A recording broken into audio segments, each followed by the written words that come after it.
తర్వాత కోర్టు ద్వారా సిట్ని ఏర్పాటు చేశారు. సిట్ ఒక నివేదిక ఇచ్చింది. దీంట్లో ఏపీపీఎస్సీ గ్రూప్ 1లో జరిగినటువంటి అక్రమాలన్నింటినీ కూడా విత్ టెక్నికల్ ఎవిడెన్స్తో సహా వాళ్ళు కోర్టుకి సమర్పించారు అనేది ఒక వాదన. సో దానికి సంబంధించి వాళ్ళు ఒక ప్రెస్ నోట్ కూడా రిలీజ్ చేశారు. దాంట్లో అనేక అంశాలు కూడా ఉన్నటువంటి పరిస్థితి. మరి ఇందులో తప్పులు జరిగాయి అని చెప్పేసి సిట్ తేల్చింది. సరే, సిట్టు తేలిస్తే వైఎస్ఆర్ కాంగ్రెస్ పార్టీ అంగీకరించదు. ఎందుకంటే సిట్ అనేది చంద్రబాబు నాయుడు సొంత జోబు సంస్థ, లేకపోతే వాళ్ళు వేసినటువంటి ఒక కమిటీ అనేటటువంటి ఒక వాదన వ్యక్తం చేస్తుంది. సో ఇప్పుడు దీనికి సొల్యూషన్ ఏంటి అసలు? అంటే పక్కన మీరేమంటున్నారు, సిఐడి అయినా ఓకే అంటున్నారు, కానీ దానికి వైఎస్ఆర్ కాంగ్రెస్ పార్టీ అంగీకరించేటువంటి పరిస్థితి లేదు కదా.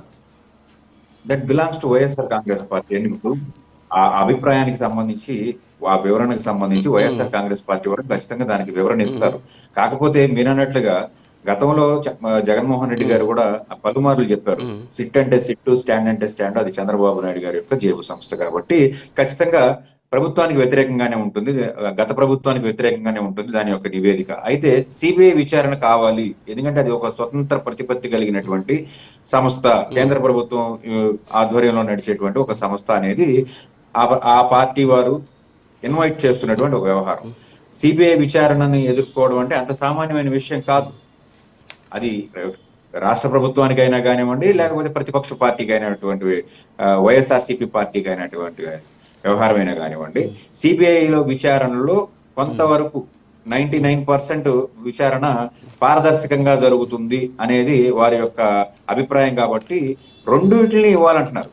మీరు గ్రూప్ 1 పరీక్షలకి సంబంధించి లేదా ఏపీపీఎస్సీకి సంబంధించినటువంటి అక్రమాలకు సంబంధించినటువంటి ఆరోపణలు ఎదుర్కొంటున్నారు. హైకోర్టు సిబిఐ విచారణకి హైకోర్టుకి వెళ్తే హైకోర్టు సిబిఐ విచారణకి కుదరదు అని చెప్పేసి ఆ అఫిడవిట్ ని వేసినటువంటి అఫిడవిట్ ని వాళ్ళు క్యాన్సిల్ చేశారు, అప్పుడు పక్కన పెట్టేశారు. సో ఇక్కడ మీరు ఒక అడ్వకేట్ గా ఒక హైకోర్టుకి వెళ్ళారు సిబిఐ విచారణ జరపండి అని. సో సిబిఐ విచారణ కుదరదని చెప్పేశారు. అట్లీస్ట్ మళ్ళీ నెక్స్ట్ సుప్రీంకోర్టుకి వెళ్ళే అవకాశాలు ఉన్నాయి. అది సుప్రీంకోర్టుకి వెళ్ళలేదు. సరే, ప్రభుత్వం పక్కన పెడదాం, వాళ్ళు అంటున్నట్టు చేతగాంది, లేకపోతే వాళ్ళు ఏదో తప్పించుకునే ప్రయత్నం చేస్తున్నారు, కోర్టుకి వెళ్ళారు. హైకోర్టులో సిబిఐ విచారణ కుదరదు అన్నారు. మరి సుప్రీంకోర్టుకి వెళ్ళే అవకాశం ఉంటుందా సార్ దీని మీద? అంటే మీరు అడ్వకేట్ కాబట్టి, సో ఎందుకని వెళ్ళకపోయి ఉండొచ్చు? ఏదైనా కారణాలు ఉండొచ్చా?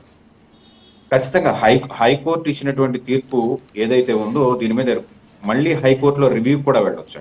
రివ్యూకి వెళ్ళొచ్చు, రివిజన్ కి వెళ్ళొచ్చు, లేదా సుప్రీంకోర్టుకి కూడా వీళ్ళు సుప్రీంకోర్టు గడపను కూడా తప్పేటువంటి అవకాశం ఉంది. అయితే ప్రభుత్వం దీని మీద తీసుకునేటువంటి చర్యలను బట్టి ఇక్కడ సుప్రీంకోర్టుకి వెళ్ళాలా, లేకపోతే హైకోర్టు ఒక ఆదేశాలను అనుసరించి ఇక్కడే వెయిట్ చేయాలా అనేది ఎవరైనా కానీ వేచి చూసేటువంటి ఒక పరిస్థితి. అక్రమాలు జరిగినాయి అన్నారు, సిట్ విచారణ అన్నారు, ఆధారాలు దొరికినాయి అన్నారు. దీని మీద చర్యలు ఉంటే ఖచ్చితంగా కింది స్థాయి నుంచి టాప్ లెవెల్ చేరే వరకు చర్యలు ఉంటే ఖచ్చితంగా సుప్రీంకోర్టుకి వెళ్ళేటువంటి అవకాశం ఉంటుంది, లేకపోతే హైకోర్టునే మరోసారి రివ్యూ పిటిషన్ వేసేటువంటి అవకాశం ఉంటుంది.